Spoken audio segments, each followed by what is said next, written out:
The mining drill bit through solid rock like it had done 1,000 times before. Owen Beck watched the readouts on his console, tracking the progress through layers of iron-rich asteroid stone. His 12-year-old son Danny sat beside him in the observation room, sketching starship designs in a worn notebook instead of doing his math homework. "Dad, do you think human ships are faster than Calvesh ones?" Danny asked without looking up from his drawing. Owen smiled. His son asked questions like this every day, always curious about the galaxy beyond their small mining station. "Probably not, buddy. The Calvesh have been traveling space longer than we have." Outpost Whisper had been their home for 3 years now. 200 people lived here, mining rare metals from the asteroid belt while their families made the best of life in deep space. It wasn't glamorous work, but it paid well and kept everyone fed. The recreation area down on level 3 had become a real community center. Last week, Dr. Nina Reeves had organized a talent show that went until midnight. The comm system beeped. Owen tapped the receiver, expecting another routine report from the mining crews. Instead, his second-in-command's voice came through tight with tension. "Director Beck, we have incoming ships, a lot of them." Owen's fingers flew across the console, pulling up external sensors. His blood went cold. Dozens of vessel signatures materialized on the screen, dropping out of faster-than-light travel in perfect military formation. The distinctive angular shapes marked them as Calvesh warships. "Danny, go find your mom, right now." Owen kept his voice steady, but his son heard something that made him drop his notebook and run. The comm crackled again. This time, an alien voice filled the channel. The translation software rendered it in flat, emotionless tones that somehow made the words worse. "Human Station. This is Admiral Tresh of the Calvesh Dominion. You are now property of the Calvesh Empire. Surrender immediately and prepare for enslavement. Resistance will result in death." Owen's hands shook as he opened the station-wide channel. "This is Director Beck. All personnel to emergency shelters. This is not a drill. Families to the reinforced mining tunnels. Move now." He tried to reach Admiral Tresh again, choosing his words carefully. "Admiral, we're a civilian mining operation. We have children here. If you need to assert authority, fine, but give us 24 hours to evacuate noncombatants. Please." The Calvesh response came in the form of weapons fire. The first strike hit the family residential section. Owen watched on his monitors as an entire wing of the station exploded in a bloom of fire and escaping atmosphere. The structural integrity alarm screamed. Through the chaos of emergency broadcasts, he heard people screaming, parents calling for their children, the awful sound of hull breaches tearing through living quarters. "Target their civilian areas first," Admiral Tresh's voice came through, speaking to his own crew but broadcasting on open channels. "Let them watch their weakness die. Humans are prey. We are predators. This is the natural order." Owen ran through corridors filled with smoke and emergency lighting. He passed families rushing toward the mining tunnels, parents carrying small children, elderly residents helping each other move. Dr. Reeves had set up a triage point at the tunnel entrance, treating burns and injuries even as the station shook from repeated impacts. "Have you seen Danny?" Owen grabbed her shoulder. Nina's face told him everything. "He was in the residential wing. Owen, I'm sorry, the entire section is gone." The next hours blurred together in nightmare fragments. 89 people died in the first bombardment. 89 names that Owen would carry for the rest of his life. His son's name led the list. The survivors huddled in the mining tunnels, the only sections reinforced enough to withstand the Calvesh assault. The enemy ships surrounded the station, making sure nobody could escape. Admiral Tresh broadcast messages every few hours, describing what kind of slavery awaited the survivors. He seemed to enjoy the psychological torture. Owen found himself in a small maintenance alcove, trying to repair a damaged communications relay. If he could just boost the signal enough, maybe someone would hear them. His fingers worked automatically, muscle memory from his old military days taking over while his mind screamed with grief. The encrypted distress beacon finally activated. Owen fed it everything. Video footage from the security cameras showing families running from explosions, audio of children crying, sensor logs proving they were a civilian installation. He included Admiral Tresh's own transmissions, the ones where the Calvesh commander bragged about targeting the defenseless first. A passing cargo ship picked up the signal 6 hours later. Captain Rita Brooks had been hauling medical supplies to a colony world, her route taking her within range of Outpost Whisper's automated beacons.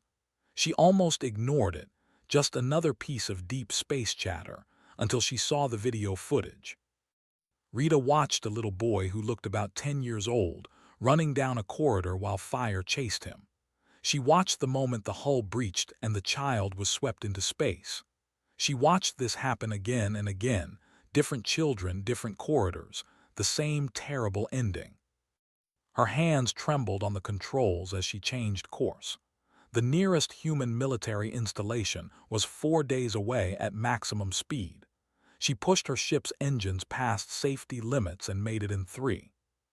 The footage reached Earth Defense Command on the 4th day after the massacre. Admiral Rachel Hayes stood in her office, watching the recordings for the 5th time. She had 3 grandchildren about Danny Beck's age. She kept seeing their faces in the victims. Her aide stood at attention nearby. "Ma'am, the Parliament is convening an emergency session. Early reports suggest they'll authorize military action." Hayes turned off the video. She had seen enough. The image of that Calvesh admiral, laughing as he described humans as prey, burned in her memory. "Get me fleet deployments for every ship we have. I want mobilization plans for every reserve vessel in storage. Contact Mars Fleet Yards and tell them to prepare for maximum production." Her voice stayed calm, professional, but her aide had worked with her long enough to recognize the cold fury beneath. "And someone find me everything we have on Calvesh Empire military capabilities. Every ship, every base, every supply line." "Yes, ma'am. What should I tell the Tactical Planning Division?" Admiral Hayes looked out at Earth below, peaceful and blue. She thought about Owen Beck hiding in mining tunnels with the survivors, waiting to become slaves. She thought about 89 people who had been eating breakfast when they died. She thought about children who would never grow up. Tell them to prepare for total war. News traveled fast across human space. Within 12 hours of Captain Rita Brooks delivering her footage to Earth Defense Command, every human colony world had seen the massacre. The images played on loop across communication networks, parents covering their children's eyes, workers stopping mid-shift to watch in horror, students gathering in university halls, watching the screens in silence. The reaction came swift and unified in a way that surprised even humanity itself. Humans had spent decades arguing about everything from trade policies to territorial disputes. Colony worlds resented Earth's influence. Earth complained about colonial independence movements. Border stations feuded with core worlds over resource allocation. The divisions ran deep and loud. All of that ended when people saw children running from Calvesh weapons fire. Recruitment centers found themselves overwhelmed by dawn of the 2nd day. Lines stretched around city blocks on Earth, Mars, Europa, Titan, and 50 colony worlds beyond. Young people who had never considered military service stood alongside veterans of border conflicts. Retired soldiers showed up asking to be reinstated. Engineers volunteered to work on warship construction. Doctors signed up for combat medical training. On Mars, the massive orbital shipyards that had been operating at quarter capacity suddenly roared to life. Construction crews reported for round-the-clock shifts. Mothballed warships from the old colony wars, vessels that had been gathering dust for 20 years, got pulled from storage hangars and assessed for combat readiness. Dr. Yuki Tanaka worked in a classified research facility buried 3 kilometers under the Martian surface. For 5 years, she had been developing weapons systems that existed only in theoretical models and prototype testing. The military brass had always told her the projects were interesting, but not urgent enough for full production. Her secure line buzzed at 300 hours. She recognized Admiral Hayes' voice immediately. "Dr. Tanaka, how quickly can you make your electromagnetic pulse network operational on a fleet scale?" Yuki pulled up her project files, mind already calculating production timelines. "The prototypes work perfectly. We could manufacture fleet-ready units in 3 weeks if we had unlimited resources and authorization." "You have both as of 5 minutes ago. I need weapons that can disable entire sectors of enemy ships without destroying them. Can you deliver?" "Yes, ma'am, but I thought Parliament hadn't authorized offensive action yet." There was a pause. "The vote came in an hour ago, 847 in favor, 3 against. Doctor, we're going to war. Make sure our people have every advantage." The Galactic Council chambers existed in neutral space, a massive station where dozens of alien species conducted diplomacy far from their homeworlds. Ambassador Kelris of the Verdani delegation watched the emergency session with growing concern. The chamber buzzed with nervous energy as representatives debated the human situation. "Surely the humans will seek diplomatic resolution," suggested the Thorian ambassador, his crystalline body chiming with each gesture. "They are a reasonable species. They value negotiation." Kelris clicked her mandibles in the Verdani equivalent of a bitter laugh. Her species had studied humanity extensively during first contact 40 years ago. They understood something most other species missed. "You're making a critical error," she said, her translator rendering her speech into galactic common. "You're judging humans by their peacetime behavior. Yes, they negotiate. Yes, they compromise. But you have not seen what humans become when you threaten their children." The Thorian ambassador's facets reflected skepticism. "They have a modest military. The Calvesh Empire fields over 2,000 warships. The humans cannot possibly challenge such force." "The humans you know are the ones who chose peace," Kelris insisted. "Read their history. When unified by common threat, humans have ended empires. They bombed their own cities to ash rather than surrender. They crossed frozen mountains thought impassable to strike enemies. They are individually weak, short-lived, and fragile, but collectively, when threatened, they become something else entirely." The chamber erupted in arguments. Most species dismissed the warning. A few, those whose historians had actually studied Earth's brutal history, quietly began reviewing their own diplomatic protocols regarding humanity. On Earth, Parliament convened in emergency session. Senator David Price stood before the assembled representatives, his voice carrying across the chamber. "The Calvesh Empire has declared war on humanity by murdering 89 civilians, including 42 children. They did so deliberately, proudly, and they broadcast their crime as a demonstration of strength. The question before us is not whether to respond, but how completely we respond." The debate lasted 6 hours.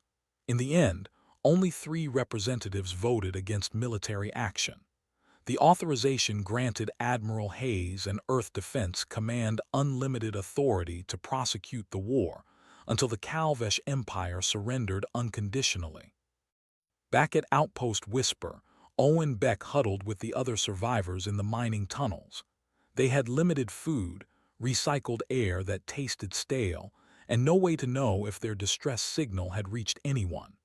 The Calvesh ships still surrounded the station, occasionally firing a few shots to remind the survivors of their helplessness. Dr. Nina Reeves did her best to treat injuries with limited medical supplies, a broken arm set with mining equipment. Burns treated with whatever ointments remained in the emergency kits. She worked without stopping, because the moment she stopped, she would have to think about all the people she couldn't save. "Do you think anyone heard us?" asked a young engineer named Marcus. He had lost his wife in the first bombardment. Owen wanted to lie to offer false hope, but these people deserved the truth. I don't know. Even if they did, it takes time to mobilize a response. We might be on our own for a while. The Calvesh admiral said he's giving us 2 more days before he boards the station, Nina said quietly. After that, we become slaves. He was very descriptive about what that means. The survivors sat in silence. Some prayed. Others simply stared at nothing. Owen thought about his son, about the future Danny would never have, and felt rage burning through the grief. 3 weeks after the massacre, Admiral Tresh received his first indication that something had changed. A Calvesh patrol ship at the edge of the system reported detecting massive energy signatures consistent with fleet-scale faster-than-light drives. Tresh reviewed the data and laughed. Finally, the humans send their little fleet, probably a dozen ships, to file a formal protest, maintain position, and prepare to demonstrate the superiority of Calvesh military power. His tactical officer looked uncertain. "Sir, the energy readings suggest significantly more than a dozen vessels." "Nonsense. Humans are a minor species. They don't have the industrial capacity for a major fleet response." The readings kept climbing. Dozens of ships became hundreds. Hundreds became nearly 1,000. Admiral Tresh's confidence began to crack as his sensors painted a picture of the largest military fleet the Calvesh had encountered in 3 generations of expansion. 890 human warships dropped out of faster-than-light travel in perfect formation, completely surrounding the outpost Whisper system. Every escape route, every possible retreat vector, blocked by human vessels. Admiral Hayes broadcast on open channels, her message reaching both the Calvesh fleet and the survivors in the mining tunnels. "This is Admiral Rachel Hayes of Earth Defense Force. To any human survivors of Outpost Whisper, hold your position. We are coming for you. To the Calvesh forces, you have 5 minutes to surrender or be destroyed. Choose wisely." In the mining tunnels, Owen Beck heard the message and felt tears streaming down his face. Admiral Tresh stared at his tactical displays, watching human ships form an iron sphere around his position. His confident smile had vanished 3 minutes ago when the sensor count passed 500 vessels. Now, watching the number stabilize at 890, he felt something unfamiliar crawl up his spine. Fear. "Get me reinforcements from the nearest Calvesh battle group," he ordered, trying to keep the tremor from his voice. "All available ships, maximum speed." His communications officer looked up from her console. "Sir, the nearest reinforcements are 6 days away. High Command says to maintain position and await relief." 6 days. Tresh had 5 minutes before the human deadline expired. He made a decision based on decades of Calvesh military doctrine: never show weakness to prey species. All ships, combat formation. Prepare to demonstrate Calvesh superiority. What Admiral Tresh didn't know was that Captain Leo Grant's stealth carrier Phantom had been in the system for 2 days already, completely invisible to Calvesh sensors. Grant's teams had mapped every Calvesh ship position, identified command vessels, and located the exact tunnels where survivors hid. Grant spoke quietly into his secure channel. "All teams, survivors are in tunnel section C7 through C12. Teleportation coordinates locked. Execute on my mark." The 5-minute deadline expired. Admiral Hayes waited exactly 10 seconds more, giving Tresh every possible chance to make the smart choice. When the Calvesh fleet powered weapons instead of engines, she gave a single command: "All ships engage." The battle began with precision that shocked the Calvesh forces. Human stealth fighters that had been hiding in the asteroid field suddenly activated, their weapons targeting Calvesh command ships. Admiral Tresh's tactical network went dark as electromagnetic pulses from Dr. Tanaka's new weapons washed across his fleet. Inside Outpost Whisper's tunnels, Owen Beck saw his emergency lights flicker. Then reality seemed to shimmer, and suddenly 6 human Marines in combat armor materialized in the tunnel. "Director Beck," one asked, scanner in hand. "We're here to get you out. Stay close and move when we say move." "But the Calvesh ships," Owen stammered. "They'll shoot down any escape pods." The Marine's helmet tilted toward him. "Sir, there won't be any Calvesh ships in a position to shoot at anything in about 30 minutes. Now please, we need to move. We have 87 survivors to extract and limited time." Dr. Reeves gathered the survivors, helping the injured move toward the teleportation coordinates. Through the tunnel walls, they could hear the station shaking from weapons impact, but the sounds were different now. Not incoming fire, but the vibration of human ships engaging Calvesh forces all around them. Owen watched as survivors disappeared in groups of 10, teleported directly to human medical ships. When his turn came, the world blurred and reformed into a clean medical bay where doctors in Earth Defense Force uniforms waited with equipment and compassion. A medic guided him to a bed. "You're safe now, sir. Let us check you over." Through the medical bay's viewport, Owen could see the battle. Human ships moved with coordinated grace, their formation never breaking even as they systematically disabled Calvesh vessels. It wasn't a battle. It was a demonstration of complete tactical superiority. In space, Admiral Tresh watched his fleet crumble. His 200 ships, the pride of Calvesh border defense, were being torn apart. Human weapons struck with impossible accuracy. Ships that tried to retreat found their engines dead from electromagnetic attack. Vessels that tried to fight back discovered their targeting systems jammed. Lieutenant Sofia Ramirez led her fighter squadron through the Calvesh formation like a surgeon's scalpel. Her sister had been on Outpost Whisper, working as a mining engineer. The personnel list confirmed she hadn't made it to the tunnels in time. Sophia channeled her grief into cold precision, each shot disabling enemy ships without killing their crews. "Blue Squadron, target those cruisers trying to flank. Disable engines only. Command wants prisoners for trial." Her wingmate's voice came back. "Understood, guns only, no missiles." The Calvesh had never faced an enemy that could afford to show restraint while winning. Human forces deliberately avoided destroying ships when disabling them served the same purpose. They were making a statement: "We can beat you while holding back." 2 hours into the battle, Admiral Tresh's fleet had been reduced to 47 operational vessels. His flagship limped along on auxiliary power, main engines blown apart by a precisely placed human missile. He tried to activate the self-destruct, preferring death to capture, but found that system had been disabled too. Human Marines cut through his hull and boarded the ship. Tresh attempted to fight, but human-powered armor made resistance futile. They hauled him to a holding cell that had been fabricated on the spot, welded into his own cargo bay. Admiral Hayes arrived on a shuttle an hour later. She dismissed the guards and stood outside Tresh's cell, studying the Calvesh commander who had started this war. "I'm going to show you something," she said quietly, activating a holographic display. "You're going to watch every single death you caused, all 89 of them. You'll see their names, their faces, their last moments, and you're going to remember them during your trial." The holograms began to play. Tresh turned away, but Hayes had the system programmed to follow his eye movements. There was no escape from the images.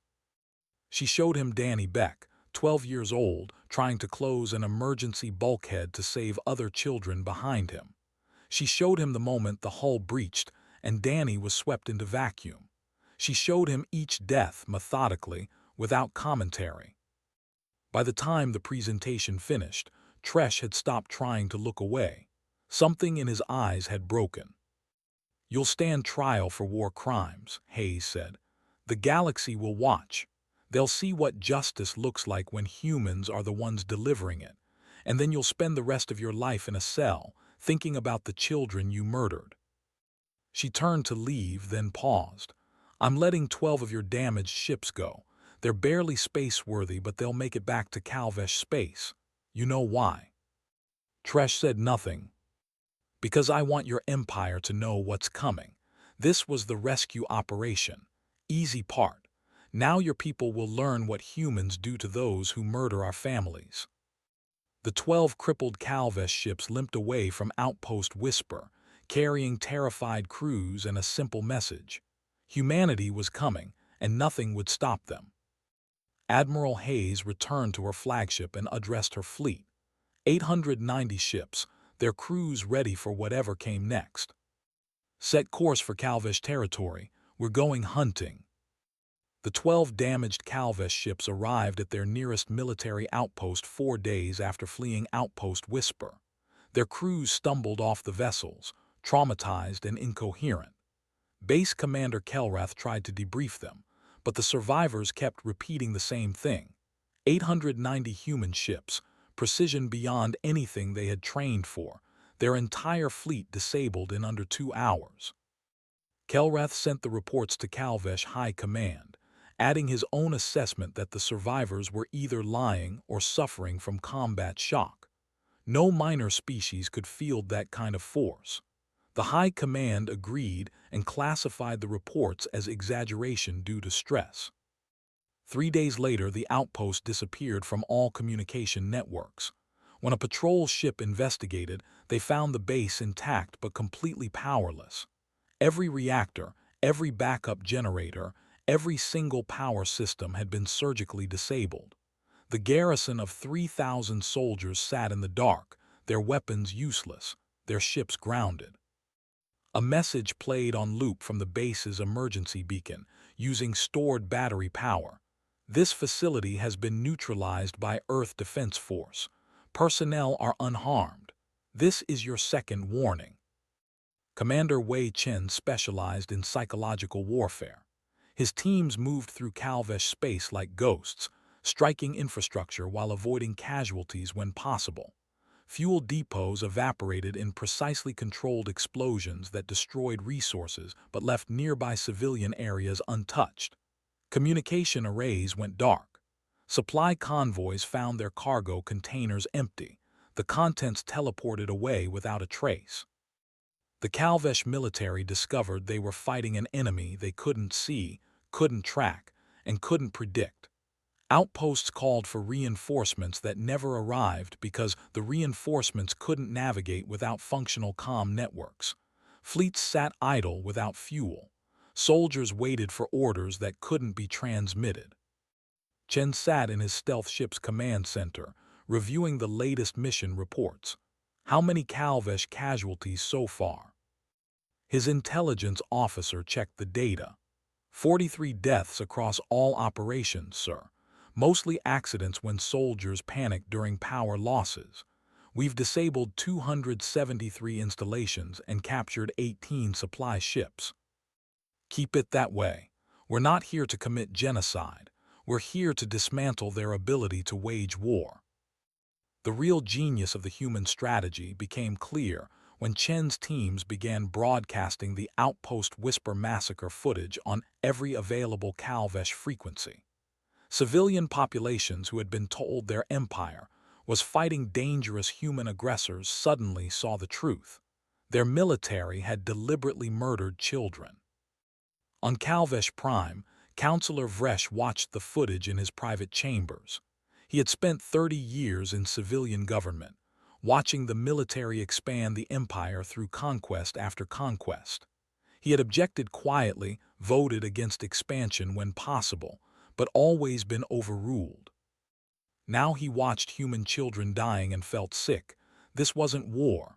This was murder, and his government had started it. He tried to raise the issue in the council chambers. The military representatives shouted him down, called him a coward and a traitor. When he persisted, they had him arrested for defeatism and locked in his own home under guard. The Calvesh High Command, increasingly desperate, assembled every available ship for a decisive battle. 400 vessels gathered at the Ren Nebula, planning to use the radiation clouds to hide their approach and ambush human forces. What they didn't know was that Captain Rita Brooks had been tracking their fleet movements for 3 days.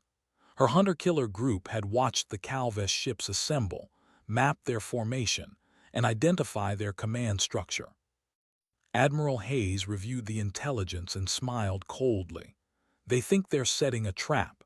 Captain Brooks, you're authorized to show them what a real trap looks like." The Calvesh fleet sat in the nebula, their sensors blinded by radiation, waiting for human ships to stumble into their ambush. Admiral Corthan commanded the force personally, confident that superior numbers and the element of surprise would turn the war's momentum. Then human ships began emerging from faster-than-light travel. But not from the direction the Calvesh expected. Captain Brooks brought her forces in from the opposite side of the nebula, while another human fleet dropped in behind the Calvesh position. Corthan realized too late that his ambush had become a trap. The Calvesh fleet sat in the middle with human forces on 2 sides, and the dense nebula blocking any escape route. "All ships break formation and engage," Corthan ordered, trying to salvage something from the disaster. The battle lasted exactly 26 minutes. Human forces demonstrated the same precision they had shown at Outpost Whisper, but now with even more advanced coordination. Dr. Tanaka's electromagnetic pulse networks swept across sectors of space, disabling entire wings of Calvesh ships simultaneously. Lieutenant Sofia Ramirez, now promoted to squadron commander, led her fighters through the chaos. "Remember, disabled vessels are just as good as destroyed ones. Make every shot count." The Calvesh tried to fight, but their formation had collapsed, and their command structure had been eliminated in the first 3 minutes of combat. Ships that attempted to retreat found their engines dead. Those that tried to fight back discovered their targeting computers jammed. When the battle ended, 381 Calvesh ships floated dead in space, their crews alive but helpless. 19 vessels managed to escape, all carrying critical damage and barely able to maintain life support. Admiral Corthan survived, pulled from his crippled flagship by human Marines who treated him with professional courtesy even as they placed him in restraints. He expected torture, expected execution. Instead, they gave him medical treatment and placed him in a clean holding cell. "Why," he asked his guard, "why not just kill us?" The human Marine considered the question. "Because we're not monsters, sir. We're soldiers. You'll stand trial, you'll face justice, but we don't murder prisoners." On Calvesh Prime, riots erupted in the streets. The civilian population had watched the Battle of Rend Nebula live, broadcast by human forces who wanted the galaxy to see Calvesh military collapse. People who had believed their empire was invincible now understood the truth.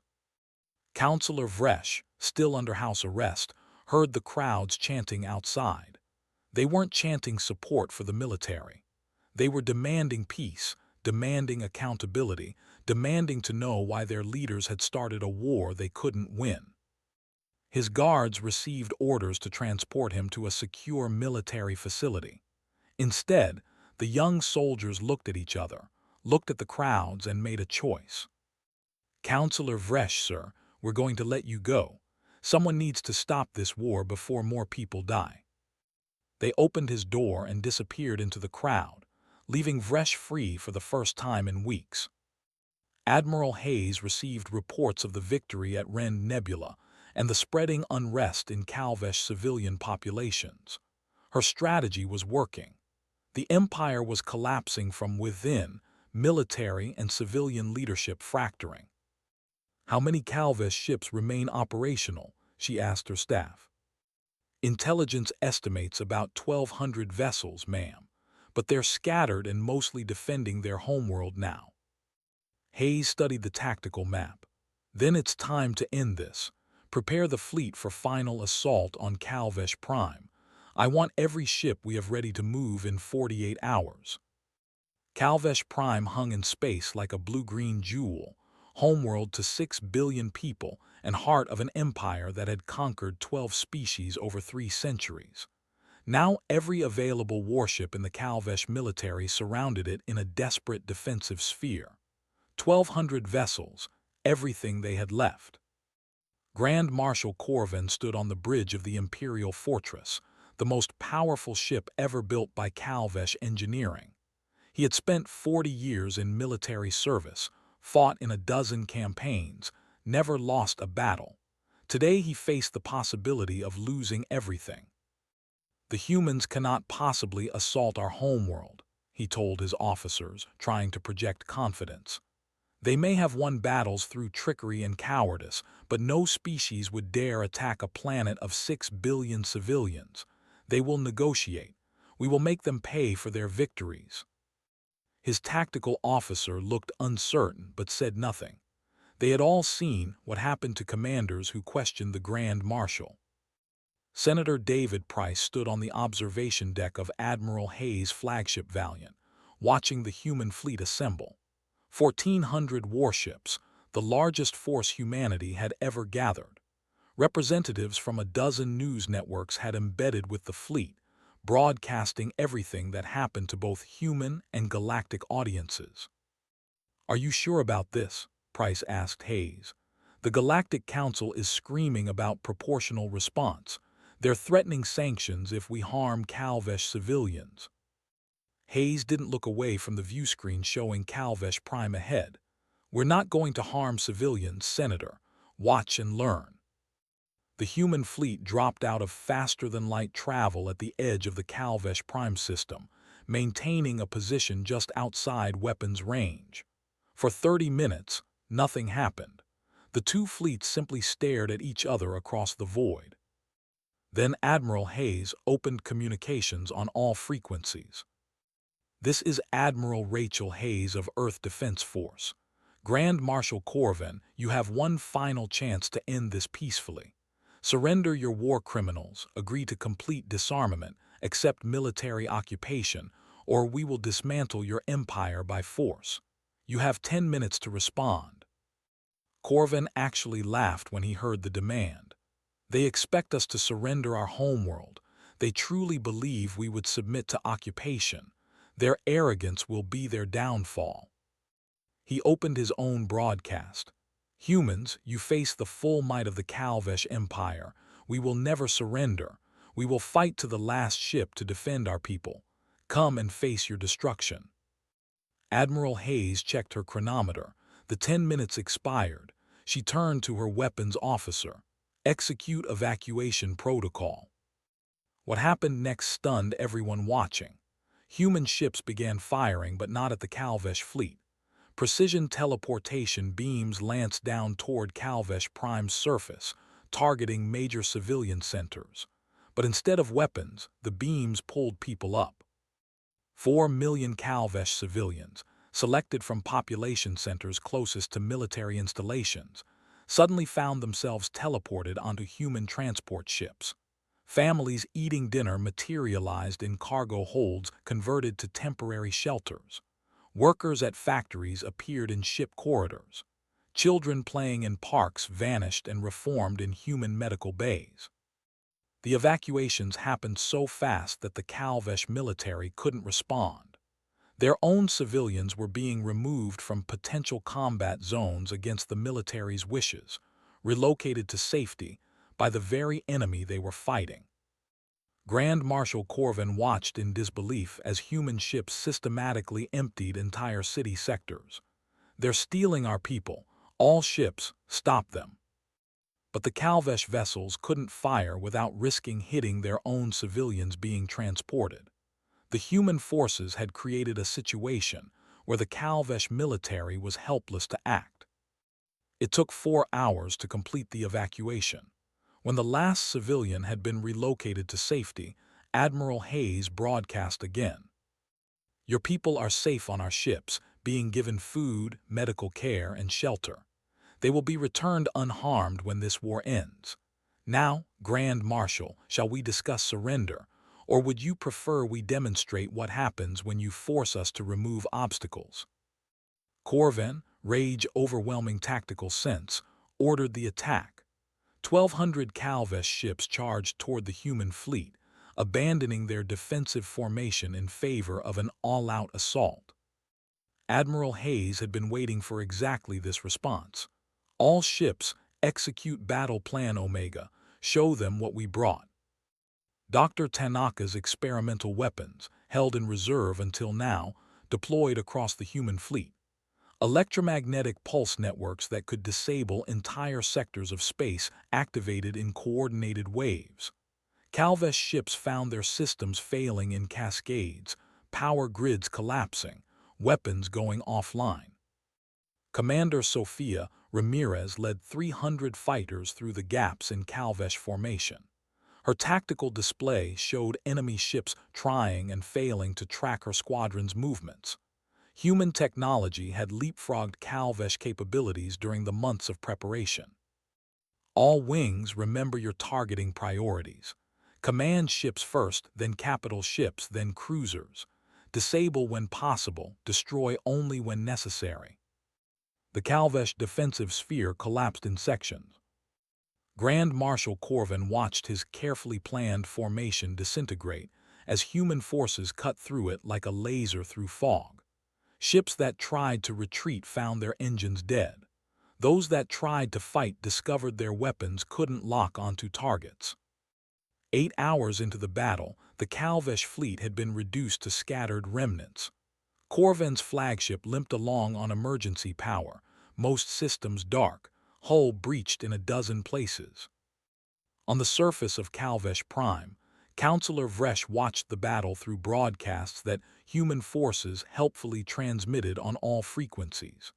He saw his military, the force that had conquered so many others, being systematically dismantled by an enemy showing more restraint than the Calvesh had ever demonstrated. The civilians around him, those who hadn't been evacuated, watched too. The streets filled with people demanding their government surrender before more died. Vresh made a decision. He contacted the few civilian officials he trusted, the ones who had questioned military expansion. Together, they began organizing. "We need to take control before Corvan destroys what's left of our world," Vresh told them. "The military had their chance to lead. They led us to disaster." The civilian uprising began in the capital city and spread within hours. People stormed government buildings, demanding access to military communication systems. When the guards tried to stop them, the guards joined the protests instead. Vresh found himself thrust into a leadership role he had never wanted. He managed to access the planetary broadcast system and sent a message to Admiral Hayes. "This is Counselor Vresh of Calvesh Prime Civilian Government. Our military leadership has lost the authority to speak for our people. I am requesting immediate ceasefire and negotiation of surrender terms. Please, no more death." Admiral Hayes looked at the chronometer. Exactly 89 days had passed since the Outpost Whisper massacre. She had planned it that way, 1 day for each human life taken. She opened communications. "Counselor Vresh, you have 6 hours to establish civilian control and arrest your military leadership. After that, we resume operations." On Calvesh Prime, Vresh led crowds to military headquarters. Grand Marshal Corvan, pulled from his damaged flagship, found himself arrested by his own people and handed over to human forces for trial. 3 years had passed since the Calvesh surrender. Owen Beck stood before a wall of polished metal, reading names etched into its surface. 89 names. 89 people who would never see this rebuilt station, never know that their deaths had changed the galaxy. Outpost Whisper looked nothing like the damaged hulk that had survived the massacre. The new station gleamed with modern construction, 3 times larger than before, serving as both a working mining facility and a memorial to what had happened. The central plaza featured the Wall of Names, surrounded by gardens where families could come to remember. Owen's position as director felt different now. Before, he had managed schedules and mining quotas. Now he oversaw something that mattered more than metal and profit. This station stood as a permanent reminder to the galaxy. There are lines you don't cross. Dr. Nina Reeves worked in the medical center, treating both human and Calvesh patients. The irony wasn't lost on her. 3 years ago, Calvesh had tried to kill her. Now she taught Calvesh medical students about trauma care and surgical techniques. A young Calvesh doctor named Thela assisted her with a patient asking questions about human physiology. "Why do you help us?" Thela asked during a break. "After what our empire did to you." Nina cleaned her instruments, considering the question. "Because you didn't do it. Your empire's military leadership did, and they're in prison now where they belong. You're just a doctor trying to help people, same as me." On Earth, Admiral Rachel Hayes had accepted a new position, Director of Galactic Peace Enforcement. The role had been created specifically for her, recognizing that human military power now required formal integration into galactic governance. She sat in the Galactic Council chambers, listening to representatives from 40 species debate trade agreements and border disputes. The debates had changed since the Calvesh War. Species that once ignored human opinions now listened carefully when Earth's representative spoke. The Thorian ambassador raised a concern about human military expansion. "Your species now fields the largest fleet in known space. How can we trust such power won't be abused?" Hayes stood, her presence commanding attention. "Because humans don't want an empire. We never did. Look at Calvesh Prime. We could have occupied them permanently, turned them into a colony. Instead, we helped them build a democracy. We stationed peacekeepers only until their own systems stabilized. We left as soon as possible." She activated a holographic display showing human military deployments. "Yes, we have power. Yes, we can defend ourselves and our allies. But understand this clearly: humanity values peace. We choose negotiation, diplomacy, cooperation. We build schools and hospitals faster than we build warships." The council chamber quieted as she continued. "But if you threaten our people, if you harm our children, if you force us to choose violence, we will end the threat completely and permanently." The Calvesh learned that lesson. Learn from their example the easy way or learn it the hard way. Either way, the lesson stands. Senator David Price gave a speech at a university on Mars, explaining human philosophy to students from a dozen different species. "People often ask me why humans responded so forcefully to Calvesh aggression. They wonder if we overreacted." He displayed footage from Outpost Whisper, the images that had started everything. "Watch this and tell me if we overreacted. Watch children running from weapons fire and tell me we should have been more measured in our response." A Calvesh student in the audience stood, tentative. "But your forces destroyed our entire military. Wasn't that too much?" Price looked at the student with sympathy. "We gave your empire a choice. Surrender the war criminals and accept justice or face total defeat. Your military chose to fight. We honored their choice and gave them exactly what they asked for, total war. But notice what we didn't do. We didn't bomb your cities. We didn't kill civilians. We didn't turn you into slaves. We held your leaders accountable and helped you build something better." Back at Outpost Whisper, the anniversary ceremony drew crowds from across human space and beyond. Counselor Vresh led the Calvesh delegation, his government now democratically elected and committed to peaceful cooperation with other species. He stood before the memorial wall and read each name aloud, his voice breaking when he reached Danny Beck's name. "I am sorry. My people are sorry. We cannot undo what was done, but we will never forget and never repeat these crimes." Owen accepted the apology with a nod, but his eyes stayed on his son's name. "Some wounds never fully healed. They just became part of who you were." A young Calvesh approached carefully, carrying a model starship built from scrap metal and careful craftsmanship. "Mr. Beck, my teacher said your son liked starships. I made this for him." Owen took the model with trembling hands. The craftsmanship was crude but earnest, built by someone who genuinely cared. "Thank you. Danny would have loved this." He shook the child's hand, and in that moment understood what the war had truly been about. Not revenge, not conquest, but making sure the next generation learned from the last generation's mistakes. Far across the galaxy, a new species called the Zentari had intercepted historical broadcasts of the Calvesh War. Their military council watched footage of human forces dismantling an empire in 89 days, then watched the aftermath of rebuilding and reconciliation. Commander Threx studied the data carefully. The humans tried diplomacy first. The Calvesh refused and committed atrocities. Then the humans demonstrated total military superiority while minimizing casualties. Finally, they enforced accountability and helped rebuild. His subordinate asked the obvious question: "What does this mean for our expansion plans?" Threx deleted the invasion proposals they had been preparing for human frontier worlds. "It means we send a diplomatic envoy, a generous one, with trade agreements and cooperation proposals." Why the sudden change in strategy? "Because I just watched what happens when you force humans to stop being peaceful. They give you one chance to be civilized, one chance to choose peace over war.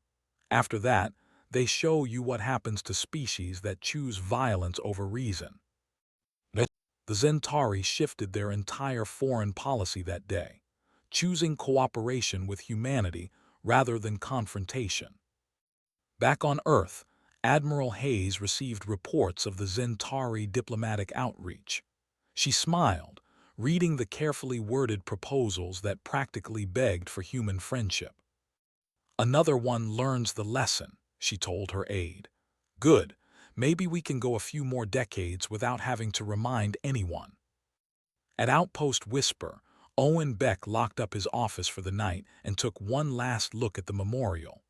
The names glowed softly in the station's artificial evening light. Tomorrow would bring more work, more responsibilities, more of the everyday life that continued despite tragedy. But tonight he stood with his son's memory and whispered a promise. "We didn't let them get away with it, Danny. We made sure everyone knows what happens when you hurt our families. The whole galaxy knows now. You rest easy." The memorial lights dimmed automatically, leaving Owen in darkness lit only by distant stars.